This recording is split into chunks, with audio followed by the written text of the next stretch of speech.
Então eu quero trazer esse texto mais uma vez, está em Mateus capítulo 8, versos 1 a 3. Você conhece essa história, ela já foi muito pregada, mas esse que é o bonito da palavra de Deus, ela é uma fonte que não termina.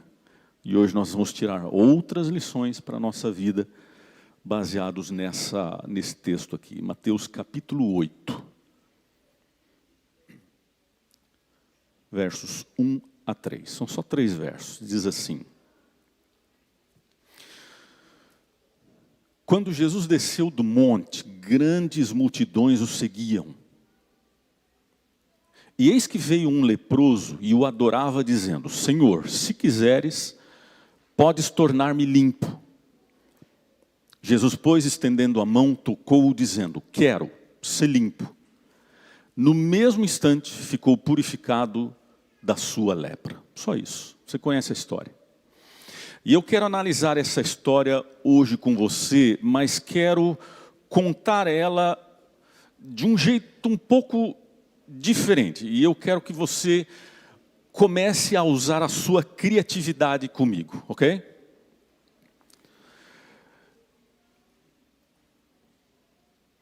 E assim nós vamos desenvolver essa história imaginando como ela pode ter sido. Isso não quer dizer que essa história aconteceu assim, mas ela pode ter sido assim.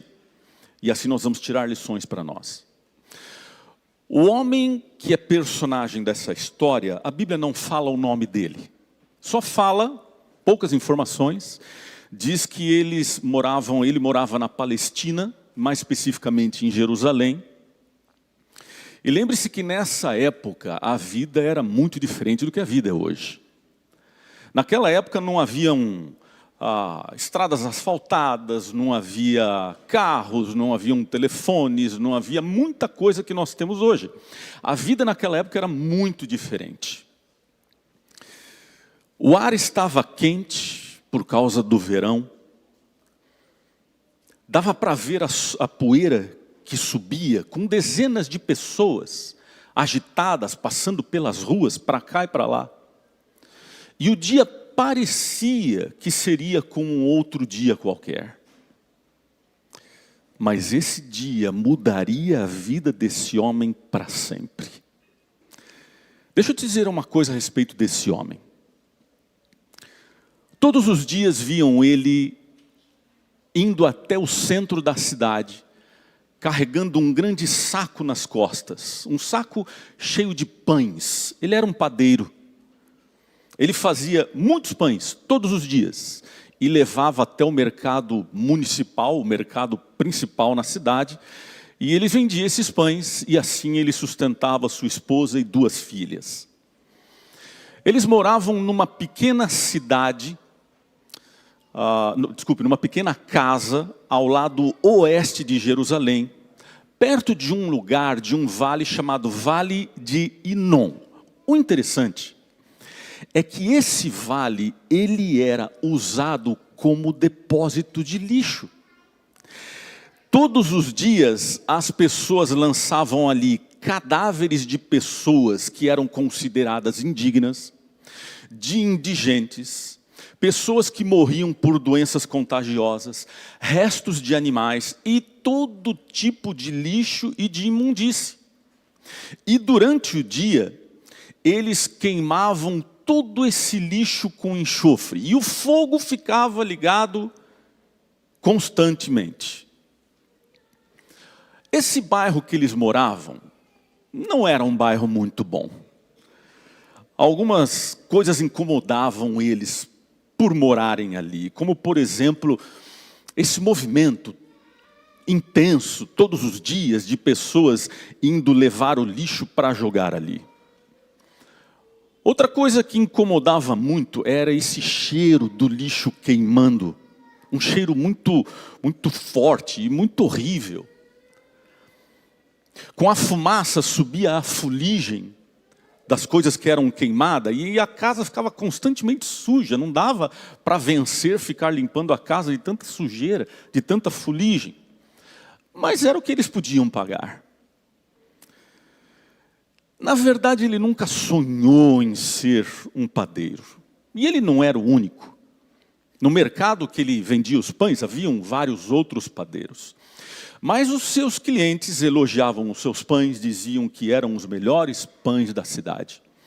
Mesmo não sendo o trabalho dos sonhos dele, era o que trazia o sustento. Então, a vida continuava.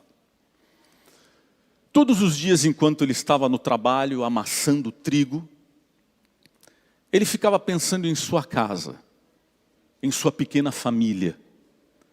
Sua esposa era atenciosa, o respeitava, e eles tinham 2 lindas filhas. A mais velha era muito comunicativa e falava pelos cotovelos. Tinha sua maneira própria de pensar e não pensava 2 vezes em dar a sua opinião sobre tudo. A mais nova era exatamente o oposto, e geralmente é assim, né? Eles são opostos. A mais nova era o contrário. Falava pouco, mas quando falava, surpreendia todos. Dizia alguma coisa muito interessante, ou fazia todo mundo rir. Nunca se sabia o que estava passando pela cabeça dela, mas ela estava constantemente, sempre pensando e remoendo o tempo todo. Todos os dias ele voltava para a casa do trabalho e as suas filhas ficavam esperando ele aparecer na esquina e quando ele aparecia, elas corriam na direção dele, pulavam no colo dele e nessa hora todas as suas preocupações desapareciam como num passe de mágica. Naquela noite, parecia ser uma noite como tantas outras noites. Ele dobrou a esquina e mal ele virou, ele já ouviu os gritos das meninas dizendo: "Olha o papai ali!" E já correram na direção dele, pularam em seus braços e aí vieram beijos e milhões de perguntas sobre como tinha sido o dia dele lá no centro da cidade. Entrou pela porta da sua casa. Assim que ele entrou, ele já sentiu o cheiro gostoso do jantar que a sua esposa tinha preparado. Ele podia saber fazer pães, e ele fazia muito bem, mas ela cozinhava como ninguém. Se sentaram à mesa, agradeceram a Deus pela comida e jantaram como em tantas outras noites. Nada incomum, nada diferente. Depois que todos estavam satisfeitos, ele pegou o seu prato, os seus talheres, se levantou, caminhou até a sua esposa, cochichou alguma coisa no ouvido dela, agradecendo pelo jantar e deu um beijo na cabeça dela. As filhas do outro lado da mesa viram a cena e começaram a rir uma com a outra. O que eles não sabiam é que aquele seria o último beijo que elas veriam por um longo tempo. A mãe se levantou, começou a limpar tudo, caminhou até a bacia que estava cheia de água, onde o marido estava já lavando a louça. Então ela olhou para a bacia e disse assim: "O que é isso na água? Sangue? Mas de onde está vindo esse sangue? Você se cortou?" Ele olhou para as mãos dele, não havia nenhum corte. Então por que o sangue? Olhou mais uma vez, com mais atenção, bem mais de perto, e ele percebeu que o sangue estava saindo pelos poros da sua pele. Então ele notou pequenas rachaduras que apareceram e ele não tinha nem percebido. E ela olhou para ele e falou assim: "O que pode ser isso?" Depois de alguns longos segundos, ele olhou para sua esposa com o canto dos olhos, tentando esconder o seu pânico e com uma expressão de medo no rosto, ele disse para ela: "Saiam agora. Pegue as meninas e saiam de casa. Pode tudo aqui estar contaminado. Peguem as crianças e fujam." Ela não entendeu muito bem, pegou as crianças e saíram correndo. Naquela noite, ele não dormiu. Não conseguiu, não tinha como. Na manhã seguinte, ele foi até o sacerdote que o analisaria. Colocou ele de quarentena em um lugar seguro, longe das pessoas, fora dos muros da cidade, longe da sua casa, longe da sua esposa, longe das suas filhas e perto do lixo da cidade. Agora ele tinha que esperar pelo resultado. O resultado demoraria 7 dias. E aqueles 7 dias seriam uma terrível tortura. Se antes ele reclamava do cheiro do lixo, agora ele estava vivendo no meio do lixo. E 7 dias depois, o sacerdote examinou ele mais uma vez. E então, foi aí que o pesadelo começou. Estava declarado leproso e permanentemente impuro. Nessas horas, é impossível de a gente evitar alguns pensamentos que vêm na cabeça da gente, como por exemplo, por quê? Pensamentos como, por que eu? Por que agora? O que eu fiz para merecer isso? Pensamentos como, Deus, onde é que você está? E o que vem em seguida é ainda pior.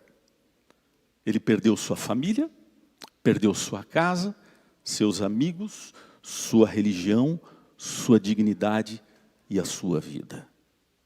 Só sobrou para ele a consciência que era a única coisa que impediria ele de tirar a própria vida.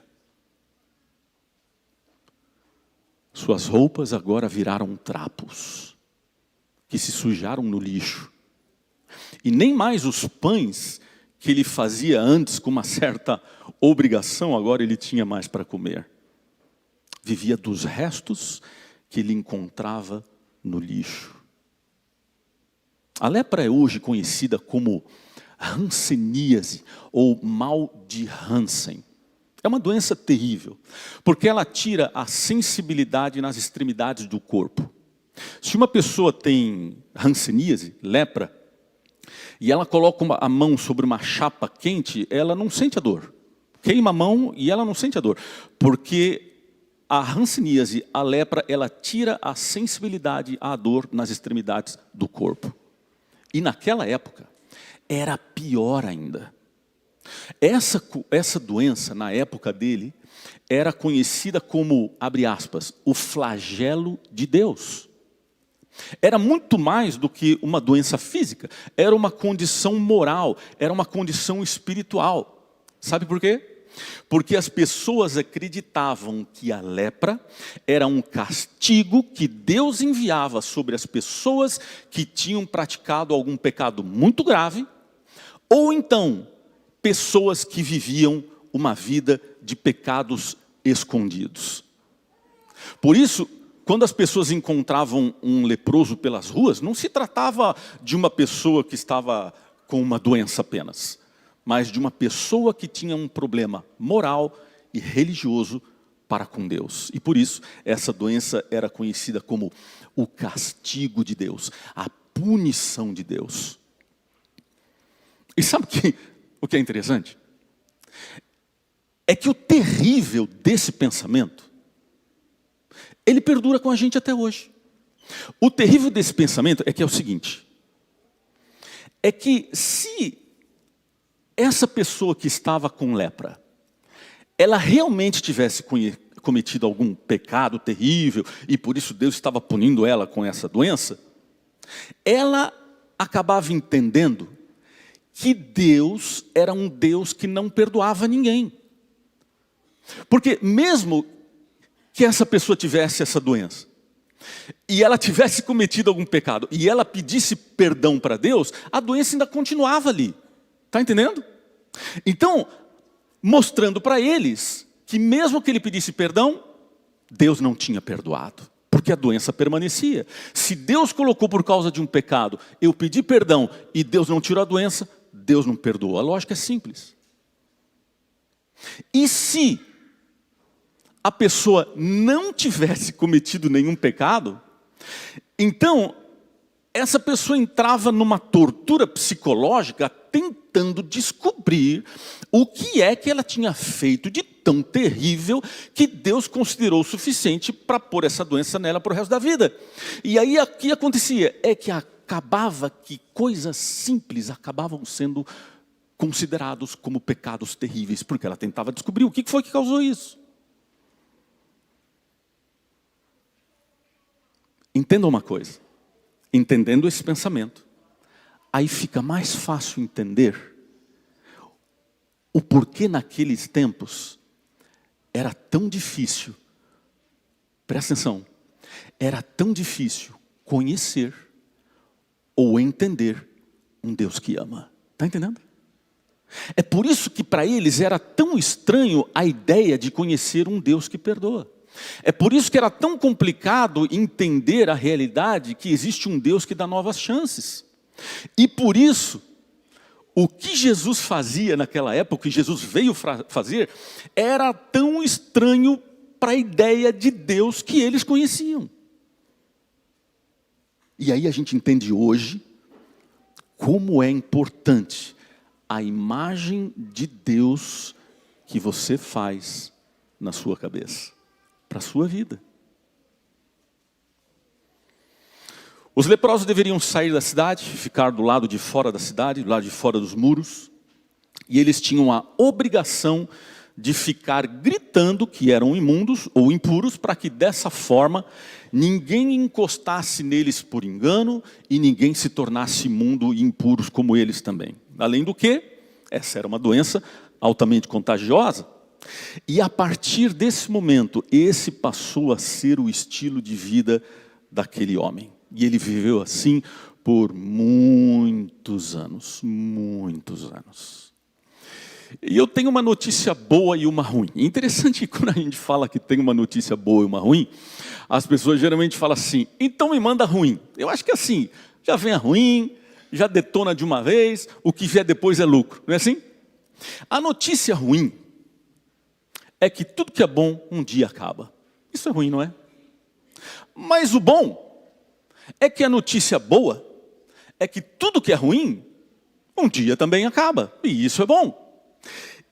E um dia, esse homem ouviu falar, esse leproso ouviu falar de um homem que curava as pessoas. Até aí tudo bem. Era novo, era diferente.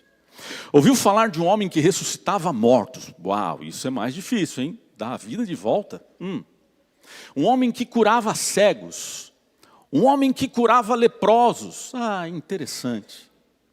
Mas ele ouviu dizer que havia um homem que perdoava os pecados das pessoas. E quando ele ouviu dizer que esse homem perdoava os pecados das pessoas, ele estremeceu por dentro. Porque todo mundo, inclusive ele, acreditavam que o motivo da sua doença eram os seus pecados. Curar a doença não seria o suficiente. Ele poderia ficar doente de novo. Agora, tirando os pecados, tiraria a doença para sempre. E assim, ele tomou coragem e foi cambaleando, a história diz. Foi se arrastando até um lugar à beira da praia, onde disseram que Jesus estaria ali. O interessante é que nesse momento, exatamente nesse momento da história, Jesus tinha acabado de descer do Monte das Oliveiras, e a Bíblia diz que uma multidão, presta atenção, a Bíblia diz que uma multidão, você pensa assim, uma multidão, quantas pessoas? A gente está aqui em quanto? 300, 400, sei lá, é bastante gente. Mas a Bíblia diz que uma multidão de 5.000 pessoas estavam seguindo ele. 5.000 pessoas. Jesus desceu do Monte das Oliveiras e ele tinha acabado de pregar o Sermão do Monte. Ele tinha acabado de pregar o Sermão da Montanha, o que também conhecido como o Sermão das Bem-aventuranças. E olha só, presta atenção. Jesus tinha acabado de dizer nesse sermão o seguinte, ele disse assim, felizes são os que choram, porque serão consolados. Já aconteceu com você Já aconteceu com você? De um dia você estar na igreja e o pregador fala uma coisa que tem tudo a ver com você, ou tudo a ver com o que você está passando, com o que você está vendo. Já aconteceu? Já aconteceu com você, de você estar dentro da igreja e quem está aqui na frente falar uma coisa que você parar e falar assim, como é que ele sabe? Já aconteceu? De falar uma coisa que você para e pensa assim, como assim? Quem é que falou para ele? Já aconteceu?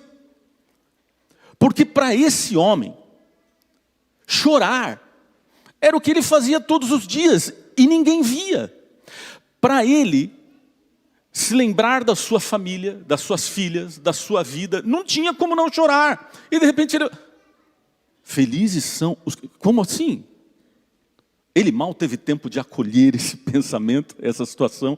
Ele mal teve tempo de processar isso que Jesus falou. E Jesus levantou a mão mais uma vez e disse assim, felizes aqueles que querem viver em paz. Porque Deus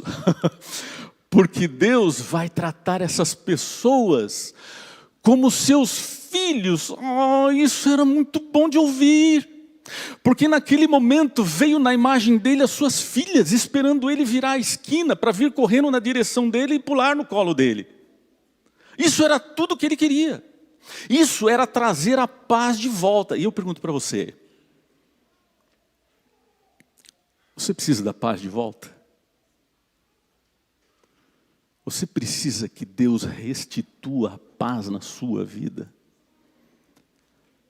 Porque se você precisa, Deus está disposto a tratar você como o único filho que Ele tem.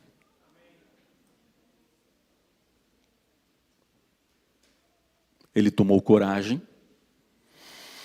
começou a se arrastar no chão, no meio da multidão. Quando as pessoas percebiam que ele era um leproso, começavam a se afastar, começavam a xingar. Era muita irresponsabilidade da parte dele se expor no meio de todas aquelas pessoas para que elas se contaminassem também. Isso era ridículo, isso era irresponsável.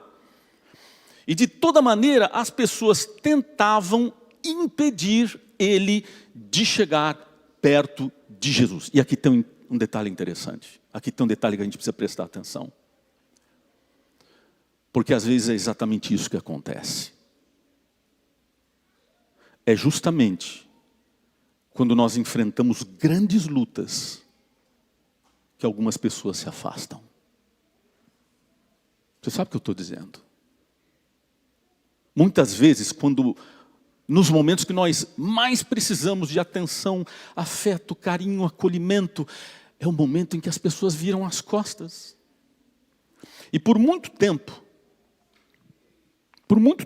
eu entendia que o contrário de amor era ódio. E com a experiência de vida eu entendi que não é assim. O contrário de amor não é ódio. O contrário de amor é indiferença. O ódio é indiferença no seu estágio máximo. O ódio é indiferença que fez musculação. O ódio é indiferença que tomou whey protein. O ódio é indiferença que inflamou e criou pus por debaixo. Esse é o ódio.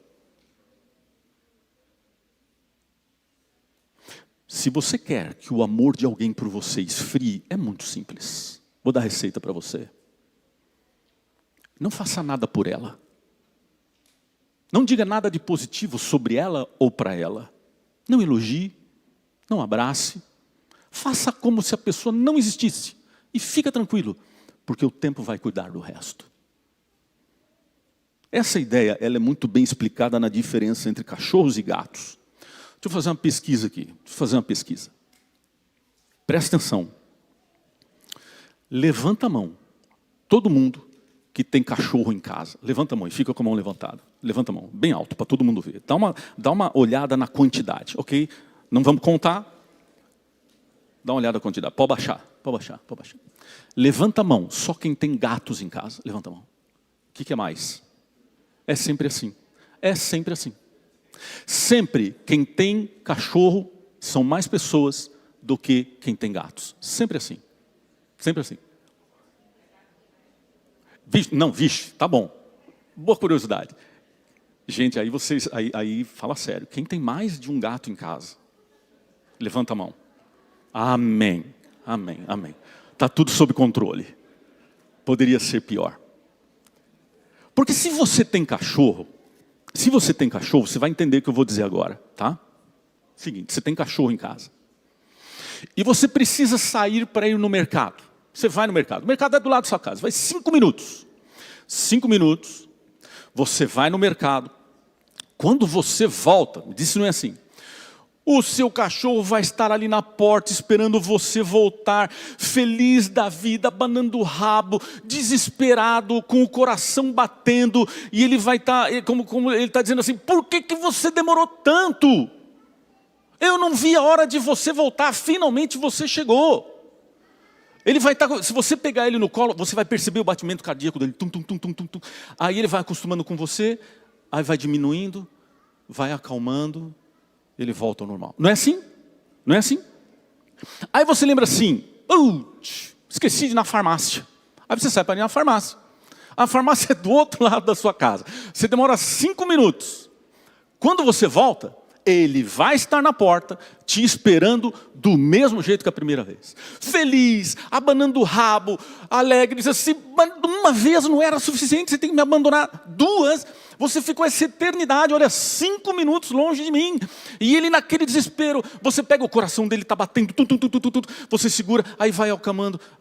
E se você fizer isso 10 vezes, ele vai fazer 10 vezes a mesma coisa. É assim ou não é? Ok. Agora você que tem gato. Você que tem gato. Você precisa ir no mercado. E o seu gato muito provavelmente vai estar deitado no sofá dormindo. Ok? Você sai no mercado, ele nem nota. Você ficou 5 minutos no mercado.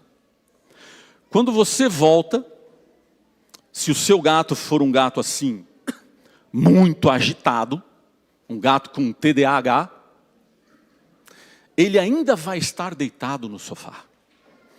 E quando você abre a porta, ele vai levantar a cabeça e olhar para você com uma expressão de quem diz assim, você não está vendo que eu estou dormindo? Não é assim? Você não está vendo que eu tenho muito nada para fazer e você está me atrapalhando de eu fazer todo o meu nada? E ele volta a dormir. E você precisa ir na farmácia. Ele ainda vai estar deitado no sofá. E 5 minutos depois, quando você volta, ele deitado no sofá, ele levanta a cara e olha para você como quem diz assim, você não tem jeito. Só porque eu deixo você morar aqui na minha casa, você acha que você pode entrar, sair. Não é assim? A mensagem que os cachorros transmitem é a seguinte, eu preciso de você. A mensagem que os gatos transmitem é, você precisa de mim. E é por isso que muitas pessoas têm mais cachorros do que gatos. Você já conheceu ou viveu perto de alguém que só tirava e nunca dava?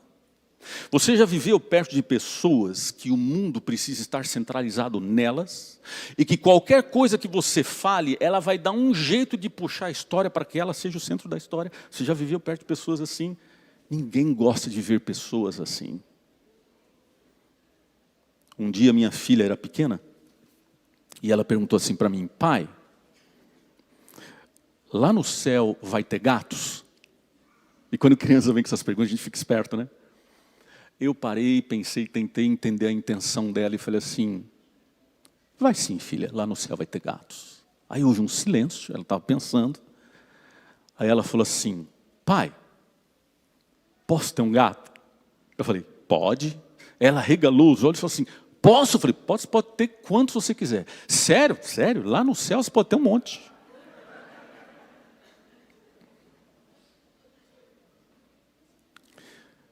Esse homem, ele era tão odiado pela indiferença dos outros que ele chegava a odiar a si mesmo. Desprezado, rejeitado. As pessoas preferiam que ele não estivesse ali. As pessoas preferiam que ele nem existisse. Mas com muita dificuldade, a Bíblia diz, que ele conseguiu chegar perto de Jesus. O povo enojado abriu o caminho, porque ninguém queria, lógico, se contaminar. E quando ele chegou perto, Jesus se aproximou. Então esse leproso disse uma frase maravilhosa, de onde nós podemos tirar uma grande lição para a nossa vida. Está no verso 2. Ele disse assim, olha o que ele disse para Jesus. Ele disse assim,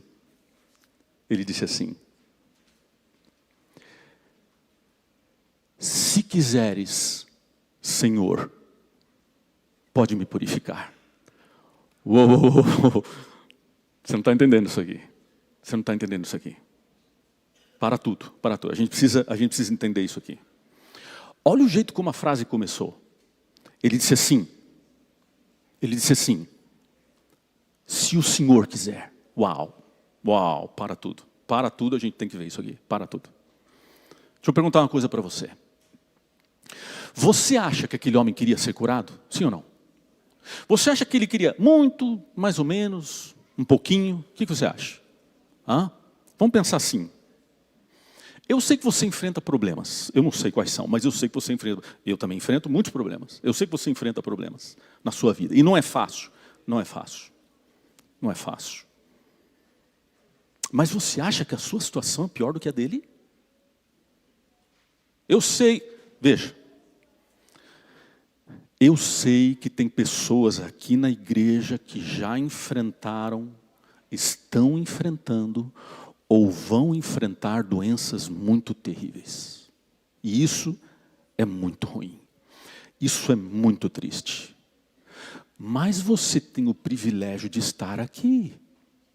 Mas você tem o privilégio de estar com as outras pessoas. Você tem o privilégio de estar com a sua família. Você tem o privilégio de estar perto de quem você ama. No caso dele, na época dele, não só a sua família, mas ninguém podia ou queria que ele estivesse por perto. Era o mais alto nível, mais alto grau de rejeição que alguém pode enfrentar. E eu tenho certeza que se você estivesse na situação dele, você ia querer muito ser curado. Só que veja só, vamos entender o que ele disse. Ele disse assim, eu vou traduzir o que ele disse na Bíblia da linguagem do Jefferson de depois da manhã, tá? O que ele disse foi assim, se o Senhor quiser, pode me curar. Mas se o Senhor não quiser, não tem problema. Porque para mim, o que o Senhor quer é mais importante do que eu quero. Ai. Meu Deus do céu. Para tudo. Isso aqui é outro nível. Isso aqui é uma outra esfera. Presta atenção uma coisa. Isso aqui não é fé. Desculpa, isso aqui não é fé. A fé já parou lá atrás.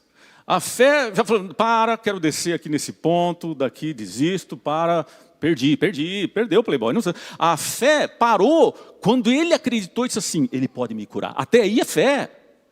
Mas quando ele chega na presença de Jesus e disse assim, mas se o que o Senhor quiser, pode me curar. Se não quiser, tudo bem, deixou de ser fé. Ou pelo menos passou a ser fé, mais submissão.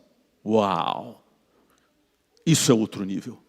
Porque a maioria de nós, quando a gente se aproxima de Deus, a gente não quer se submeter a Deus. A gente quer submeter Deus a nós. Está entendendo? Isso aqui é um outro nível. Isso aqui é uma outra esfera. Me dá uma força, porque agora vem a melhor parte. Até aqui a gente está trabalhando na área da razão. Agora a gente vai juntar a melhor parte. Presta atenção nisso aqui. Sabe por que a melhor parte? Porque vem agora o verso 3. Porque até agora, o verso 3 é a coisa mais linda do mundo. Porque até agora, no verso 2, a Bíblia fala sobre o leproso. Até agora no verso 2, a Bíblia vem descrevendo, o centro é o leproso. A Bíblia vem a história dele, a luta dele, a dificuldade dele. Esse é o verso 2. Agora a gente chega no verso 3. No verso 3, a Bíblia muda o contexto e a Bíblia começa agora a falar de Jesus. A Bíblia começa a descrever quem é Jesus e aqui o negócio fica maravilhoso. O texto começa dizendo assim, verso 3, olha isso. Jesus, pois, estendendo a mão, tocou. Olha que coisa incrível. Era uma multidão de 5.000 pessoas. Todas as 5.000 pessoas rejeitavam aquele homem. Ninguém queria estar perto dele. Mas no meio de 5.000 pessoas, havia gente, essa conta é muito louca. A porcentagem é absurda. Em 5.000 pessoas, havia uma pessoa que não rejeitava ele. E que não rejeitou ele. Sabe o que isso quer dizer? Quer dizer que agora você pode estar se sentindo rejeitado por todo mundo. Você pode estar se sentindo bem agora que o mundo inteiro se afasta de você. E eu não sei o porquê que está levando você a sentir isso. Mas baseado nesse texto aqui, baseado nessa história aqui, eu posso te dizer uma coisa. Isso não mudou até hoje. Porque no mundo todo, ainda existe, até hoje, uma pessoa que nunca vai rejeitar você. Que nunca vai se afastar de você. Que nunca vai esquecer de você. E eu não estou dizendo, veja, eu não estou dizendo que ele vai aceitar o motivo pelo qual estão rejeitando você. Eu não estou dizendo isso. Mas eu estou dizendo que ele vai receber você. Que ele vai acolher você. Que ele vai ajudar você a resolver o que está causando isso. Naquela multidão havia alguém que não era indiferente. Alguém que não fugia. E a resposta de Jesus para o pedido dele foi maravilhosa.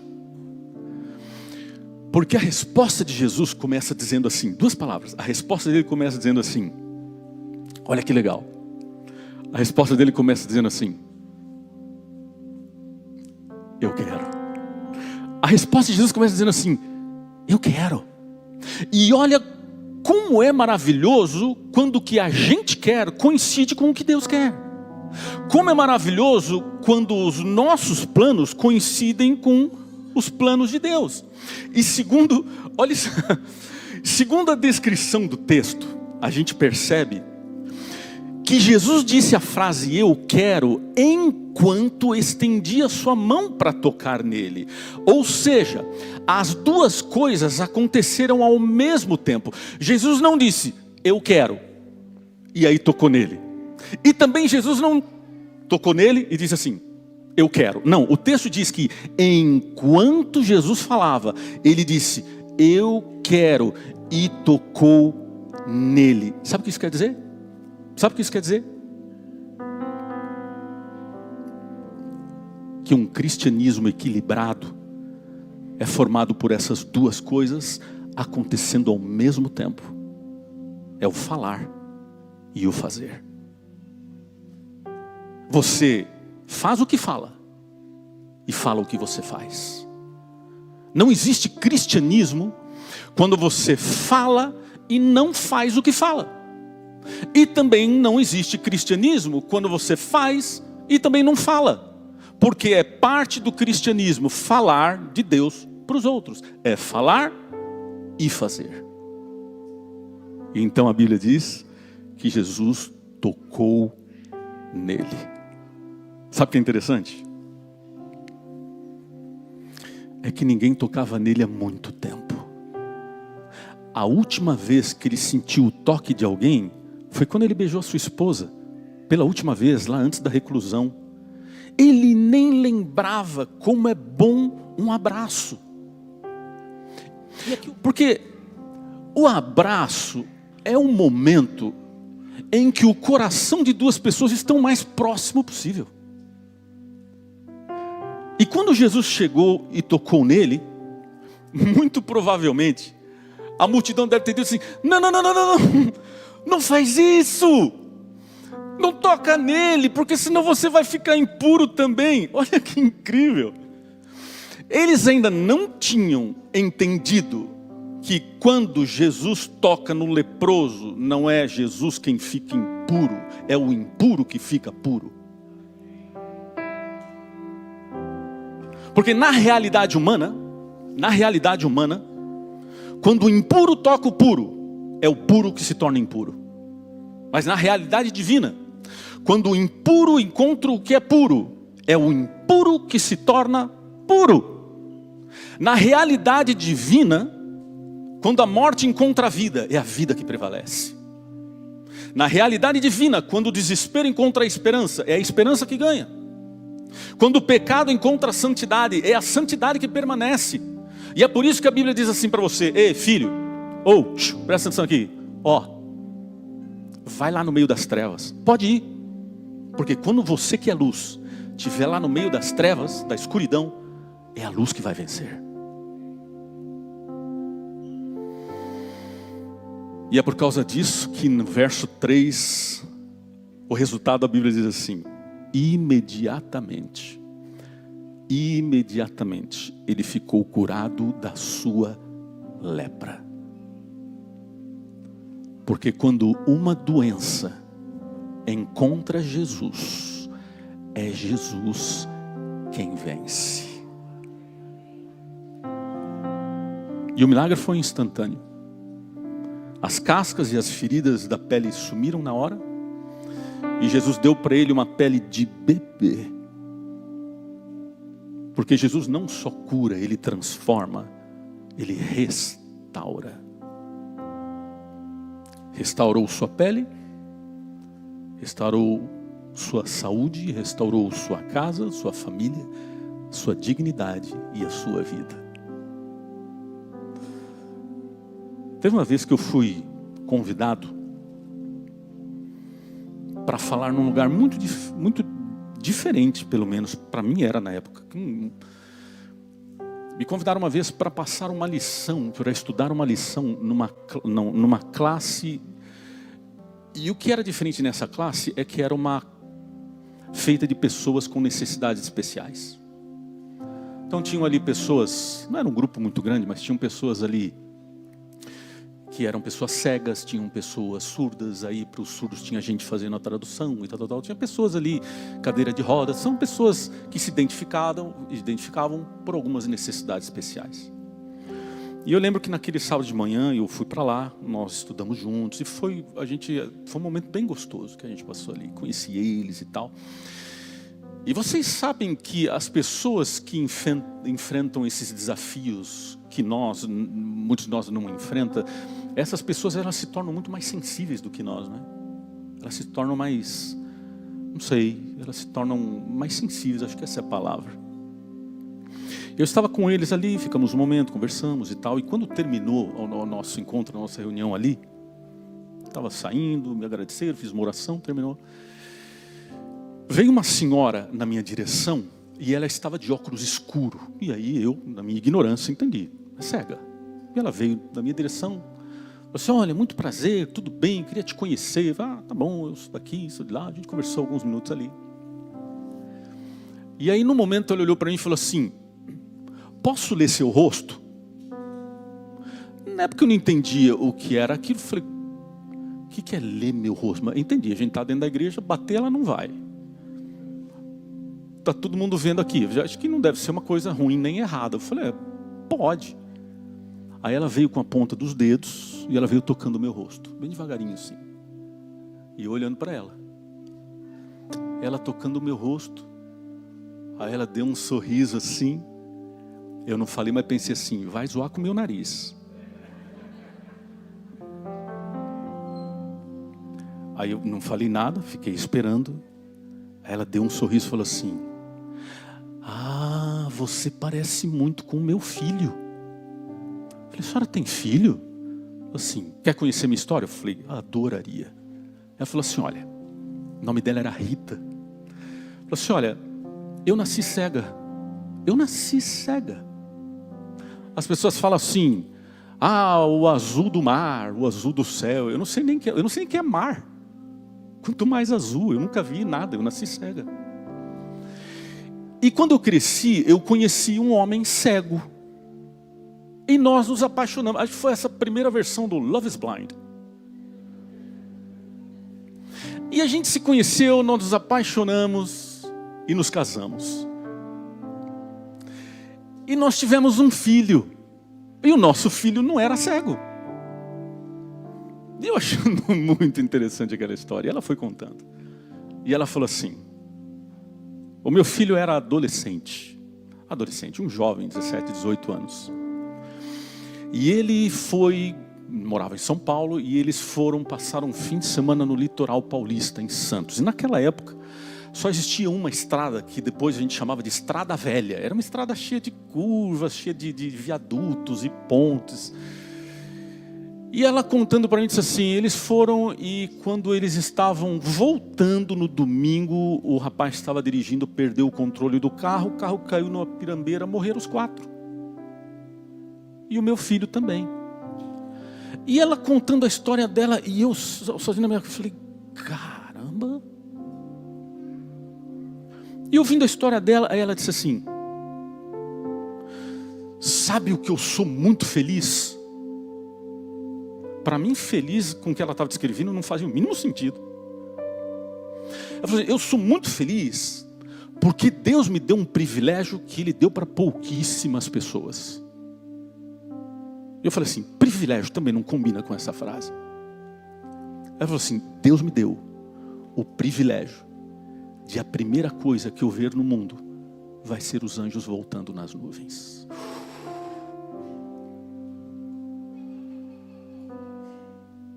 Ela disse assim: não estou nem aí com o mar, não estou nem aí com o azul, porque Deus vai me dar o privilégio de a primeira coisa que eu ver na minha vida vai ser o rosto dele.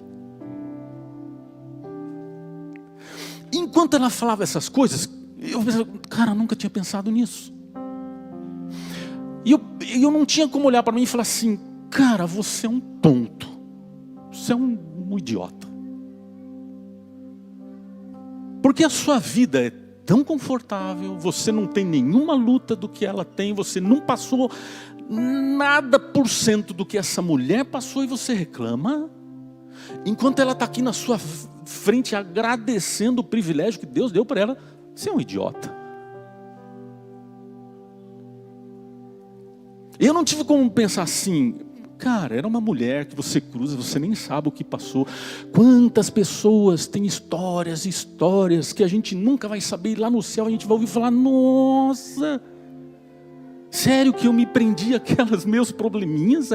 Sério que eu fazia daqueles meus probleminhas o escândalo e o desespero? Sério? E uma pessoa que olha pelo fato de ser cega e acha isso um privilégio?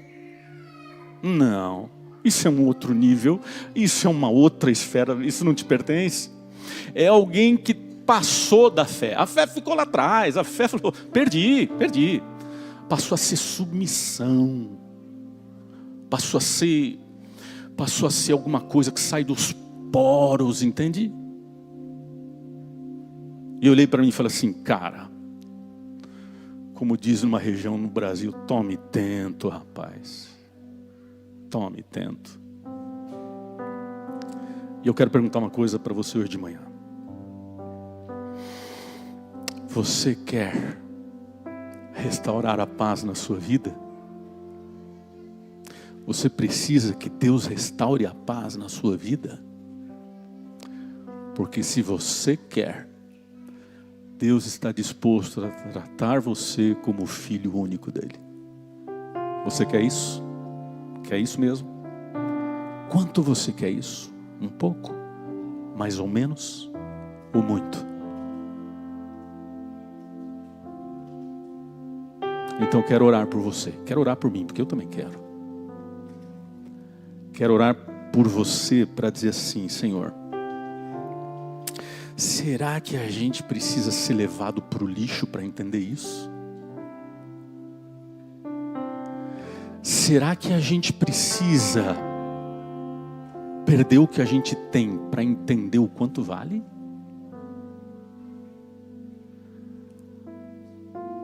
Será que a gente não pode pegar um atalho e evitar tudo isso, não? Se você quer dizer isso para Deus, e só se você quiser dizer isso para Deus, se você entendeu a mensagem desse texto da Bíblia, e você se identifica com esse homem, com essa realidade, e você quer dizer assim: Senhor,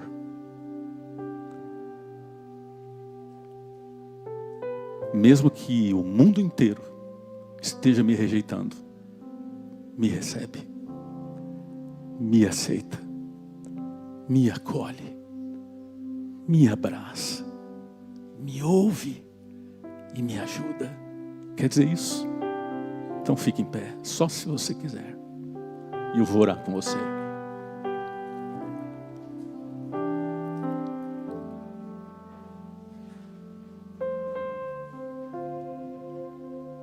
Querido Deus, muito obrigado por essa história. E nos perdoa porque nós temos sido cegos. Nos perdoa porque não temos visto tantas coisas que são tão simples de ver. Nos perdoa por tanto que nós reclamamos. E obrigado pelo tanto que nós temos. Precisamos de paz. Precisamos entender esse outro nível de fé. Precisamos entrar num modo submissão. E não entendemos porquê, não entendemos como.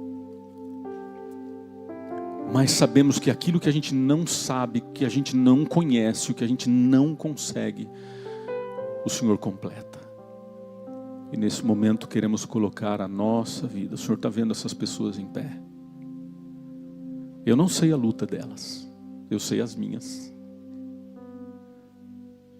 Mas nesse momento, Senhor, dá de volta a visão para nós.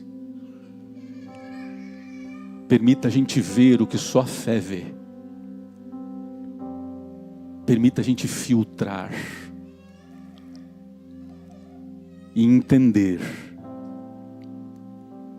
as coisas que realmente têm valor para o Senhor e não para nós.